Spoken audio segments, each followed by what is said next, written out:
Coordinate geometry.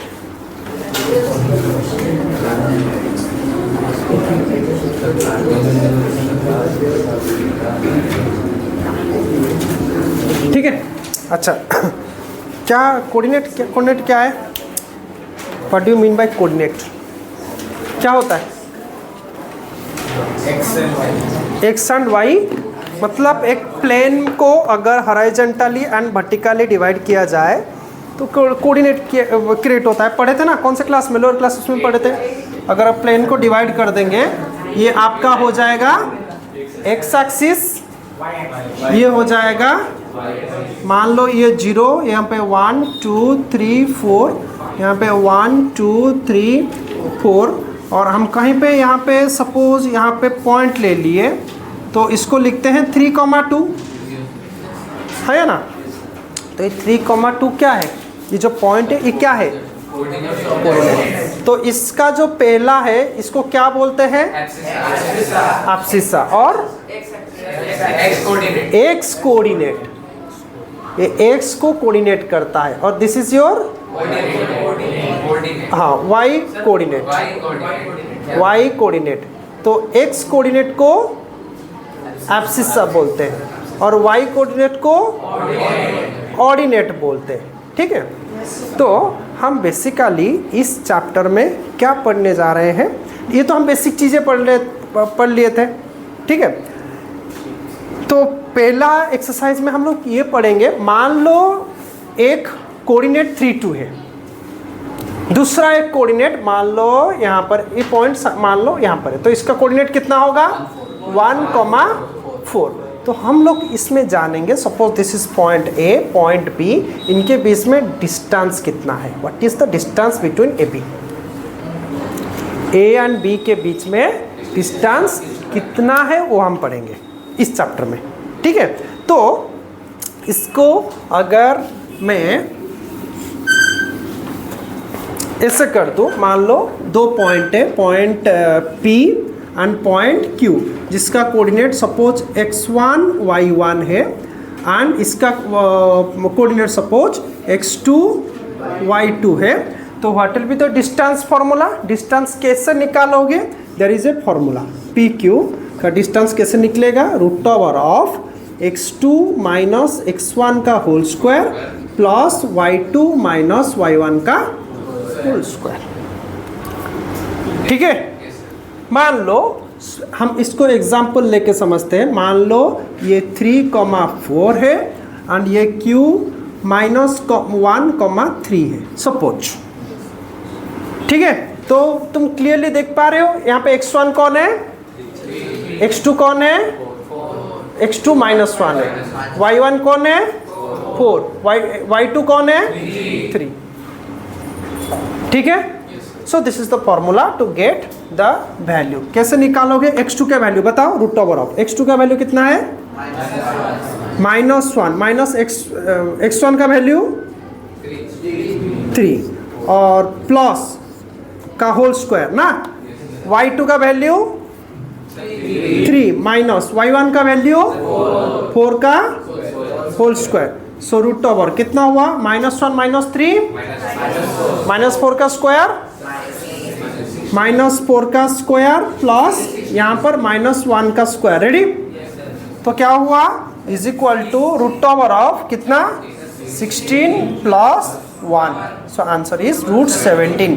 आज it is a distance, ये होगा root 17 unit, root 17 unit. Ready? आप लोग लिखो, इस फॉर्मूला को लिखो, एग्जाम्पल हम लिखेंगे, आप लिखो, हम लोग बुक का सारा एग्जाम्पल करेंगे। ठीक है, लिखो।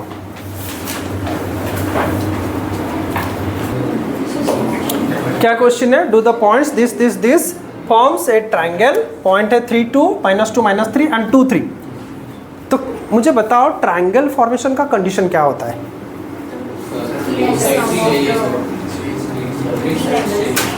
इसलिए 3 पॉइंट्स दिया है तो 3 वर्टेक्स से हम लोग 3 साइड बना देंगे। क्या उतना ही पूछ रहा है? और क्या कंडीशन होता है ट्राइंगल का? कोई भी टाइप हो, कंडीशन एक ही होता है। 2 एंगल एंगल साइड इधर उधर होने से टाइप चेंज हो जाता है। आइसोसेल्स, स्केलेन, इक्विलैटरल, राइट, ये सब साइड या फिर एंगल क्रिएट होने से क्रिएट होता है। लेकिन ट्रायंगल फॉर्मेशन का एक बेसिक रूल होता है, बताओ कौन बताएगा? यस, हाँ।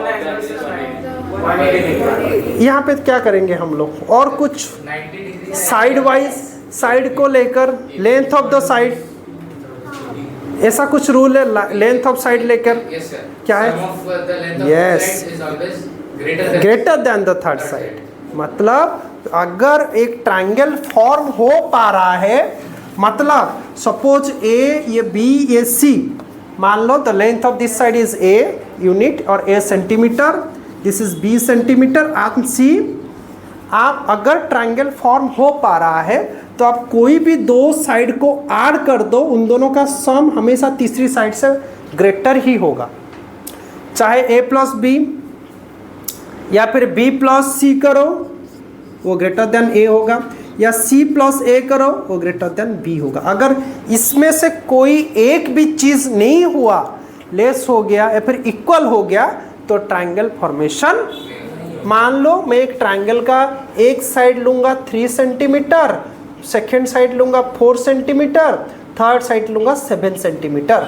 क्या इसमें एक ट्रायंगल तुम ड्रॉ कर पाओगे? कभी नहीं, बिकॉज इन दोनों का एडिशन कितना हो रहा है? ये इक्वल हो रहा है 7 सेंटीमीटर के साथ। तो इसमें आप कितना भी कोशिश करो, आपका ट्रायंगल बना नहीं पाओगे। ट्राई करके देख सकते हो, या फिर उससे कम कर दूं, ठीक है, हाँ, या फिर इसमें से इसको 11 सेंटीमीटर कर दो, हो पाएगा? नो, कभी नहीं हो पाएगा, नहीं हो पाएगा, क्योंकि दोनों का सम हमेशा greater than the third side होना चाहिए। Otherwise formation of triangle is और the construction of triangle is not possible. ठीक है, हम यही रूल यहाँ पे यूज करेंगे, वही सेम रूल यहाँ पे यूज करेंगे। देखो मैं कैसे करता हूँ, आप देखो। अच्छा, आप डिस्टेंस फॉर्मूला यूज करके आप देखो 3 पॉइंट दिया है, आप मान लो तुम्हारा ए पॉइंट हमारा 3, 2 है and B, suppose B point ले लो -2, -3। आप अभी ए बी निकाल सकते हो direct, root over of x2 - x1। आप एक काम करो, इसको x1, इसको y1 ले लो, इसको x2, इसको y2 ले लो। रेडी? समझ में आ रहा है? तो उसी हिसाब से आप इसको x1 y1, इसको x2 y2 ले सकते हो, कोई प्रॉब्लम नहीं। समझ में आ रहा है? स्टार्टिंग के टाइम पूरा कंप्लीटली फोकस रख के देखो, एब्सेंट माइंड, ये इनपुट कर रहे हो तुम, चीज़ों को स्टार्टिंग में इनपुट दे रहे हो ब्रेन में, फोकस्ड, कंप्लीट फोकस्ड रह के देखो। इनपुट सही नहीं रहेगा, फिर बाद में तुम आउटपुट नहीं दे पाओगे। Full highly focused without any diversion, आप अच्छे से चीज़ों को समझो, देखो, डाउट हुआ तो मुझे पूछो, ठीक है? चलो, इसमें से किसी को भी, मैं तुम बोलोगे नहीं सर मैं इसको x1 y1 लूँगा, इसको x2 y2 लूँगा, कोई दिक्कत नहीं, सेम आंसर निकलेगा। ठीक है, चलो देख लेके भी देख लो। x2 - x1 कितना होगा? 3 - -2 का होल स्क्वायर हुआ ना। x2 - x1 मतलब 3 - -2। रेडी? चलो, प्लस y2 - y1 कितना होगा? 2 - -3 का होल स्क्वायर। बताओ कितना होगा? देखो ये कितना होगा? 5 स्क्वायर, 5 का square 25 plus 25 is equal to √50। √50 का वैल्यू आपको थोड़ा लॉन्ग डिवीजन में निकालना पड़ेगा, जिसका वैल्यू अप्रोक्सीमेटली 7.07 निकलेगा। इस केस में मैं बताऊंगा कौन सा केस में निकालना पड़ेगा और किस केस में ना निकालो भी चल जाएगा, मैं बताऊंगा। ठीक है, चलो, तो नेक्स्ट हम लोग ए बी ले लिए। सपोज ये ट्रायंगल है ना, ए बी सी, ठीक है ना। ए को हमने क्या लिया था, पॉइंट को 3,2, बी को क्या लिया था और उल्टा लिया था ना, बी को क्या लिया था -3, सी को क्या लिया था 2,3। अब क्या निकालेंगे? बी सी निकालेंगे। चलो, बी का कोऑर्डिनेट कितना लेंगे? -2 और सी का कोऑर्डिनेट 2,3। चलो मैं इसको x1, इसको y1, इसको x2, इसको y2, x1 and y1, x2, y2 is a reference. तुम बोलोगे सर ए में तो x1 y1 ले रहे थे, फिर बी में भी x1 y1 ले रहे, नहीं, इट्स ए रेफरेंस, तुमको याद रह जाए इसलिए इट्स ए रेफरेंस। मतलब इसका फॉर्मूला कैसा है ना, the x coordinate of point a minus x coordinate of point b का square plus y coordinate of point a plus y coordinate. ऐसे सेंटेंस में बोलने की बजाय मतलब बदले आपको x2 माइनस x1 ऐसे बताया जा रहा है। सो इट्स ए रेफरेंस, ठीक है ना, ये एक रेफरेंस है। रेफरेंस मतलब समझ रहे हो ना, ये पर्टिकुलर नहीं है, कांस्टेंट नहीं है, ये एक रेफरेंस है। जैसे आप फिजिक्स में पढ़ते हो एफ किसके लिए यूज होता है फिजिक्स में, फोर्स के लिए, वो कांस्टेंट है। आप कहीं पे जाओ फिजिक्स के टॉपिक आएगा, एफ बोल दोगे तो वो बोलेंगे फोर्स, वो कांस्टेंट है। लेकिन यहाँ पे x1, x2, y1, y2 हमारा रेफरेंस है, ये कोई पर्टिकुलर चीज नहीं है, ठीक है। जैसे बी सी ले रहे हैं, अभी x1 y1 हम लेंगे इसको, x2 y2 लेंगे इसको, it's only for our reference, correct. तो बताओ क्या होगा, x2 माइनस x1 मतलब 2 माइनस माइनस 2 माइनस माइनस 2 का whole square plus 3 minus minus 3 का होल स्क्वायर, कितना होगा 2 प्लस 2 4 स्क्वायर 16 प्लस 9 3 6 स्क्वायर 36, कितना होगा √52। आपको इसका लॉन्ग डिवीजन में इसका रूट ओवर निकालना पड़ेगा। अप्रोक्सीमेट वैल्यू इसका 7.21 निकलेगा, इसका अप्रोक्सीमेट वैल्यू 7.21। अभी एफ बी हुआ, बी सी हुआ, सी ए। चलो सी का कोऑर्डिनेट कितना है 2,3, ए का कोऑर्डिनेट कितना है 3,2। उसको ले लो x1 y, ये रफ है, आप देख के इजीली कैलकुलेशन कर पाओगे, इसीलिए मैं रफ वर्क कर रहा हूँ, ठीक है। x2 y2, बी फोकस्ड, पूरा फोकस्ड रहो, ठीक है, पूरा फोकस्ड रहो। स्टार्टिंग ऑफ द चैप्टर पूरा नीट एंड क्लीन फोकस्ड रहो। क्या कर रहा हूँ, बहुत ईजी चैप्टर है, बहुत ईजी, मज़ा आ जाएगा। आप 2-3 दिन प्रैक्टिस करो, बहुत ही मज़ा आएगा, बहुत ईजी चैप्टर है, ठीक है। चलो रूट ओवर ऑफ, बताओ क्या होगा 3 माइनस 2 का होल स्क्वायर प्लस 2 माइनस, देख पा रहे हो ना, y2 माइनस y1 का होल स्क्वायर, ठीक है। चलो 3 माइनस 2, 1 का square 1 plus 2 minus 3, 2 minus 3 minus 1, minus 1 का स्क्वायर, √2 का वैल्यू 1.414, ठीक है। अब 3 साइड का लेंथ मिल गया। हम अभी चेक करेंगे कि ट्रायंगल कंस्ट्रक्शन पॉसिबल है कि नहीं, कंस्ट्रक्शन ऑफ ट्रायंगल पॉसिबल है कि नहीं। देखो कोई भी 2 साइड को ऐड करो, ये दोनों को ऐड करो, इससे ग्रेटर नहीं होगा, ये दोनों को ऐड करो, इससे ग्रेटर नहीं होगा। यहीं पे बस 7 + 1 8 हो रहा है, ये 7 है, और इन दोनों को ऐड करो, थर्ड से 8 ग्रेटर होगा। तो आप लिखोगे construction of triangle is possible, construction of triangle is possible as the sum of any two sides, ये लिखने के लिए 1 मार्क मिलेगा तुमको, इससे PS लिखने के लिए 1 मार्क मिलेगा। Any two side is greater than any two side, any two side मतलब आप कोई भी 2 साइड लेकर देखो, कोई भी 2 लो, ये 2 को ले लो, नहीं तो ये 2 को ले लो, नहीं तो ये 2 को ले लो। Any two side is greater than the third side. Doubt? Third side समझ में आया? अभी डेसिमल मैंने क्यों निकाला, डेसिमल के नहीं निकालूंगा तो इस √50 √52 को ऐड नहीं कर पाऊंगा, इसलिए यहाँ पे डेसिमल निकालना बहुत जरूरी है, ठीक है। अच्छा अब क्वेश्चन क्या था, इफ सो का आंसर हो गया, if so because it's yes, do the points forms a triangle, इसका फर्स्ट सेंटेंस का आंसर ये है, फर्स्ट क्वेश्चन का, ये फर्स्ट क्वेश्चन हो गया। अभी सेकंड, अगर ऐसा है तो बताओ ये कौन सा टाइप का ट्रायंगल है, कैसे पता चलेगा? सिर्फ आइसोसेल या फिर और कुछ?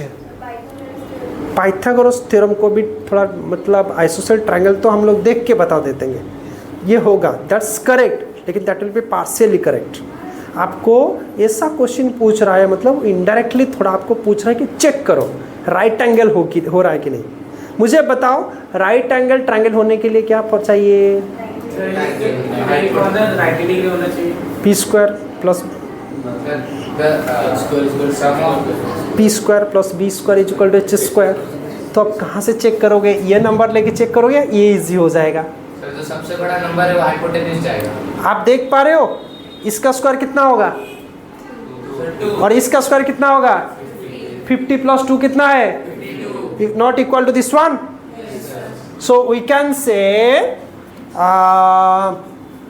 52 का root over is equal to, और वी कैन से BC ना, अच्छा AB square plus BC square, देखते हैं कितना होता है। AB स्क्वायर नहीं, AB स्क्वायर प्लस हाँ CA स्क्वायर। AB स्क्वायर कितना होगा? √50 का स्क्वायर प्लस CA स्क्वायर कितना होगा? कितना हो रहा है? 50 प्लस 2 कितना हो रहा है? 52। अभी BC स्क्वायर कितना हो रहा है? √52 का स्क्वायर कितना हो रहा है? 52। Since AB square plus AC square is equal to BC square, so it is a right angle triangle. Right angle triangle. Doubt? चलो राइट इट डाउन। ठीक है, तो बताओ क्या है? So that this point are the vertices of a square. क्या prove करेंगे vertices के लिए? दो condition. Number 1 condition, all sides are, all sides दिखाएंगे आर इक्वल। नंबर 2 में दिखा देंगे अगर ऑल डायगोनल्स मीन्स और both the diagonals, we can say both the diagonals. याद रहेगा आपको ये क्वेश्चन, आपका कभी कभी हैप्पीली एग्जाम में भी आ जाता है, तो इसको थोड़ा अच्छे से प्रैक्टिस कर लेना। ठीक है, बहुत ही ईजी क्वेश्चन है। 4 पॉइंट्स दिया है। क्या पॉइंट्स दिया? सपोज इसका नाम दे दो PQRS ले लेंगे, ABCD ले लेंगे, नहीं तो कोई बात नहीं, ABCD। तो सबसे पहले निकालेंगे चार साइड। अगर ये स्क्वायर हुआ तो ABCD, तो सबसे पहले AB निकालते हैं। सबसे पहले AB निकालते हैं। तो A का कोऑर्डिनेट पकड़ लो, क्या है हमारा 1,7। B का कोऑर्डिनेट क्या है 4,2। Be attentive, be perfect, be attentive, be perfect. अच्छे से अटेंटिव रहो। चलो इसको ले लो x1 y1, इसको ले लो x2 y2। आप किसी को भी x1 y1 और किसी को भी x2 y2 ले सकते हो, नो इश्यू, आंसर सेम ही निकलेगा। तो निकाल देते हैं सबसे पहले क्या? AB। तो रूट ओवर भूल मत जाना, x2 माइनस x1 मतलब 4 माइनस 1 का होल स्क्वायर प्लस 2 माइनस 7 का होल स्क्वायर। कितना होगा? 4 माइनस 1 3, यस 9 प्लस 2 माइनस 7 -5, -5 का स्क्वायर 25। 9 प्लस 25 कितना होगा? Root over of 34 unit. ठीक है, चलो उसके बाद आ जाते हैं BC। तो A को हटा दो, B को ले लो और C का कोऑर्डिनेट कितना हो जाएगा? -1 इसको x1 y1 ले लो, इसको x2 y2 ले लो। रेडी? चलो ठीक है, समझ में आ रहा है क्या लेना है? चलो is equal to root over of क्या होगा? x2 माइनस x1 -1 -4 का होल स्क्वायर प्लस -1 -2 का होल स्क्वायर। बताओ ये कितना होगा? -5 का स्क्वायर 25 प्लस -1 -2 -3 का स्क्वायर 9। करेक्ट? 9 प्लस 25 कितना होगा? √34 यूनिट। उसके बाद BC हो गया। अब लेंगे CD। करेक्ट? क्या यूनिट लेंगे? CD। D कितना ले लेंगे? -4। चलो इसको x1 y1 और इसको x2 y2 ले लेते हैं। ठीक है, चलो कितना होगा? CD रूट ओवर ऑफ -4 -1 का होल स्क्वायर। देखो जब इससे ब्रैकेट बढ़ जाते हैं आपको कर्ली ब्रैकेट में लिखना है, बी केयरफुल, अदरवाइज ये जल्दी में एग्जाम में गलत भी हो सकता है। तो प्रॉपर ब्रैकेट यूज भी करना। ठीक है, प्लस रूट कितना होगा 4 माइनस 1 का होल स्क्वायर। रेडी, 4 माइनस 1 का होल स्क्वायर। ये कितना होगा -4 माइनस प्लस -4 प्लस 1 कितना होगा -3 का स्क्वायर 9 प्लस 4 प्लस 1 5 का square 25। So this will be root 34 unit. Doubt? चलो नेक्स्ट क्या लेंगे, एडी ना हम लोग, और एडी ए कितना था 17, डी कितना था -4 तो इसको ले लेंगे x1 y1, इसको लेंगे x2 y2। तो कितना होगा एडी कितना हुआ रूट ओवर ऑफ -4 माइनस 1 का स्क्वायर प्लस क्या होगा 4 माइनस 7 का स्क्वायर। तो कितना होगा -5 का स्क्वायर कितना होगा 25। This will be 9। This is root 34 unit. अब देखो चारों साइड निकल गया, स्क्वायर का 4 साइड निकल गया है ना। अब निकालेंगे उसका डायगोनल, क्योंकि हमारा पहला कंडीशन था all the 4 side must be equal. देखो root 34 all the 4 side of this square is of the square are equal. Yes और नो? ए भी निकला रूट 34 यूनिट, ये भी रूट 34, ये भी रूट 34, ये भी रूट। अब देखेंगे एससी कितना है। ठीक है, अब देखेंगे एससी कितना है। एससी कितना है तो रूट ओवर ऑफ ए का कोऑर्डिनेट क्या है, ए का कोऑर्डिनेट क्या था 1,7 और सी का कोऑर्डिनेट क्या था -1 समझ में आ रहा है। डायगोनल मतलब एससी लेना है हमको, डायग्राम से पता चल रहा है आपको। चलो सो ए कितना होगा एससी मतलब -1 करो x1 y1 x2 y2 x2 minus x1 -1 का स्क्वायर प्लस -1 माइनस 7 का। आप हमेशा रॉक में कहीं पे इस तरह से लिख देना, तो कभी भी आपका जो पॉइंट्स का कैलकुलेशन, जो लेंथ का कैलकुलेशन गलत नहीं होगा। नहीं ये लिख दिए, नहीं कुछ गलत नहीं, कुछ प्रॉब्लम नहीं, उसको थोड़ा साइड कर लेना और क्या, कुछ गलत नहीं। तो -1 -2 का स्क्वायर 4 प्लस ये कितना होगा यस 64 -7 -1 -7 -8 का स्क्वायर कितना होगा 64। कितना होगा ये, इसका वैल्यू रूट 68 यूनिट। हमको सिर्फ दिखाना है कि दोनों डायगोनल सेम। अब निकालेंगे B D. Yes B D, चलो लिख दो। बी का कोऑर्डिनेट कितना था, बी का कोऑर्डिनेट 4, 2, डी का कोऑर्डिनेट -4, x2 y2 और ये ले लेते हैं x1 y1। चलो कितना होता है x2 -4 का whole square plus y2 y1 मतलब 4 2 का होल स्क्वायर। रेडी, इरेज कर दो। चलो -4